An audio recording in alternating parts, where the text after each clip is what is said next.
Okay, guys, so a little bit of normalcy here for us. We're getting our first OAC event of the year. How many athletes did you guys bring to the event here in Sandusky? We have 4 today. 4 today? Yeah, okay. kind of light. It's a COVID year, though. Yeah, it's light for us. But, okay, so wrestling, you know, you guys are trying to do what you guys can with West Shore. You got the defense facility, which has kind of been shut down. You guys haven't really done a whole ton of stuff there like we thought we were going to be able to do, right? Right. Coach Lindland is battling cancer currently. Yeah, he'll be back, though. Yeah, we're going to get him out there, and then whenever that goes out there, I'll be the first guy out there with Coach Lindland, right? Kerry Cole will be there as well. I'm just super pumped. But with the COVID stuff, you guys really, your hands are tied at the defense facility. But this facility, 15 minutes down the road from defense. Right. What do you think about your event coming here next weekend for the Defense Soap Duels? Well, obviously we're excited about it. I mean, it's a great venue, brand new venue. They're working with people. The county's working with people. The OAC's right down the road, and they're our partners with this, so it makes everything easier for us.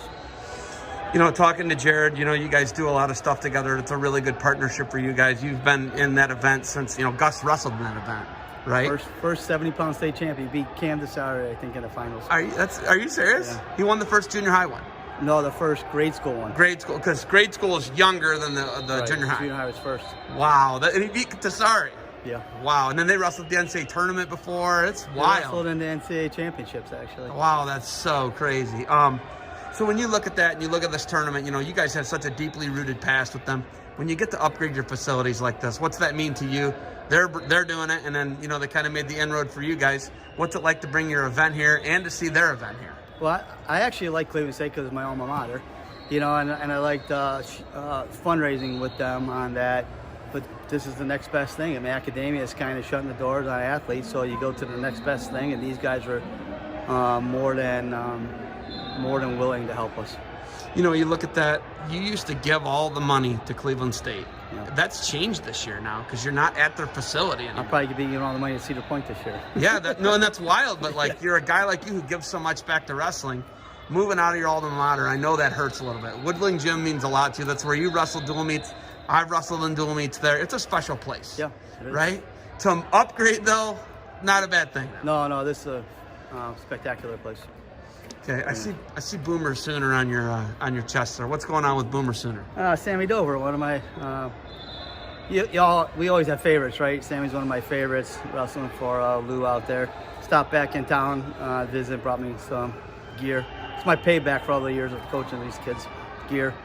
Okay, so Sam Dover. Sammy Dover, yeah. State champ for St. Ed's 2019, I want to say. Somewhere on the wall. Yeah, there, 2019. It all blurs together, yeah, right? Exactly. Is Max here today? Well, it's not 2019, 2018, I think. 2018. Yeah. Oh, man, we're getting old.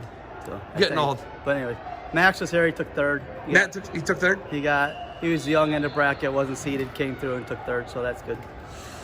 I noticed that Guy Sako puts athletes at disadvantages on purpose sometimes. You always want them to take the tough road. Absolutely. And you do that with your own son.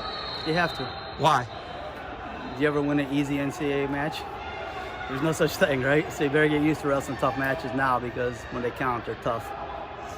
I talked to Charlie. He was on our show this week, the Barbarian Hour, and he talks about, he said you were a cyborg. He said, Guy's a cyborg. Not really. He said he powers down for about 3 or 4 hours a night. But you guys grind, man. You know, you've taken that attitude, nothing's going to be easy, and you've taken it to the business world. And you guys, you know, it's a pandemic, so, and you're a hygiene company, right? A soap company. So it's something that's benefited you in a way unintentionally, you know, to out of your control. But what's this pandemic taught you about, you know, and you and I've talked throughout this whole thing from March, April, May, June. I've been at your facility a couple times. What have you learned from this? Well, number one, supply chains are important. You know, I used to order, you know, 5, 6 skids or something. Now I have to order an entire semi-truck or something. So I had to grow that way. You know, you need money for that. You know, you can't just get a semi-truck full of merchandise and not pay for it, you know. So I had to learn how to, like, take it up the next level. But we doubled down on it. So not only were we put in that situation, but now we're going into big box retail. And we're really aggressively attacking the big box retail market.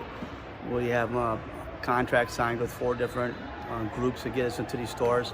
And by this time next year, we'll be in half of the retail stores in America. Amazon's a big one for you. It's big, but it's small compared to what we're doing.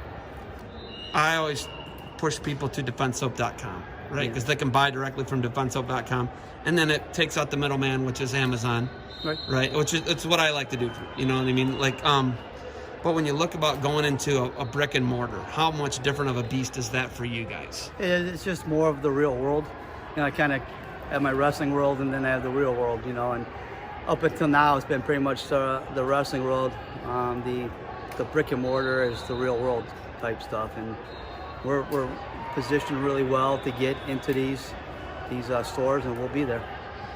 You know, when we talk about being a coach, being a business owner, being a father, being a husband, there's all this stuff you're juggling. How are you able to do that? Are you a cyborg? You know, that's what Charlie says, you're a cyborg. But like, how do you do it all? It's not juggling, it's just called life. You know, you get up in the morning, you get to work, whatever. You gotta be a dad today, you're a dad today. You gotta be a boss, you gotta be a boss. You gotta be a husband, you gotta be a husband. Whatever, just roll with it, you know? Not hard.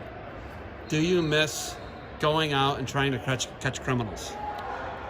I could get in trouble if I answer that. Then don't if you don't want to. No, I mean, it's not the same job anymore. When I was a policeman, I was fortunate. It was when policemen quit drinking on the job. You know, back in the 80s, a lot of policemen drank and stuff. Cleveland really cleaned up his act in the 90s, and I got on in 90. So I was a policeman at a really good time. It was a profession, but yet you still could do the job. Now I don't even know what these poor guys go through. Compare Vermilion, living in Vermilion, compared to living in West Cleveland. Oh, I like it. It's like 15 years back in time. And if you don't have dinner by 8 o'clock, you're screwed. It's over. The town shut down, you know. So it's a little different like that. But you know, my kids could go to the end of the street. You don't have to worry about looking for them where they're at or anything like that. That's the difference. You know, they go roller skating down around the block and come back, and I'm not worried that someone's gonna snatch them up. I like Vermilion. The new facility's there. You're completely out of Lakewood, Cleveland. You're right on the line. Is it true that you guys have already outgrown the facility almost?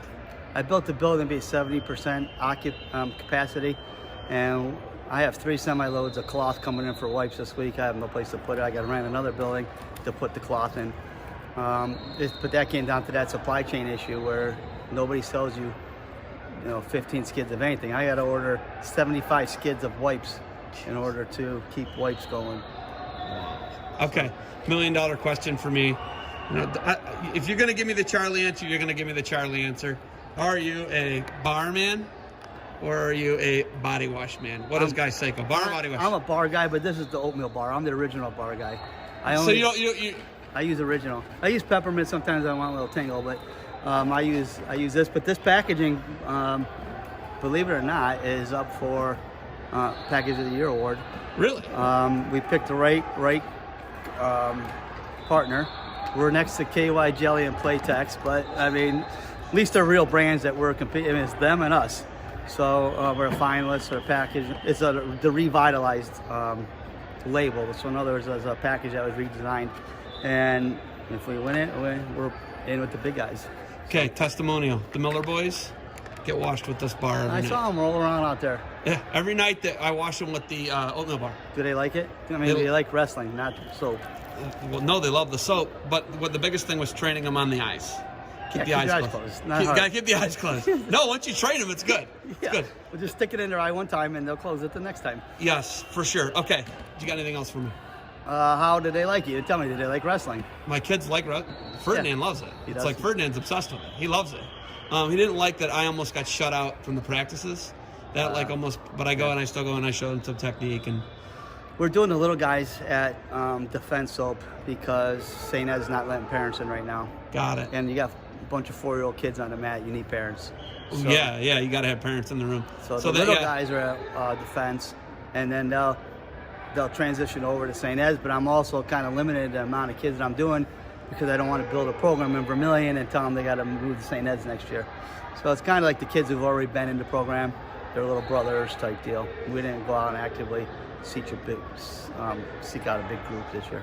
Okay. You got anything else? The family you built.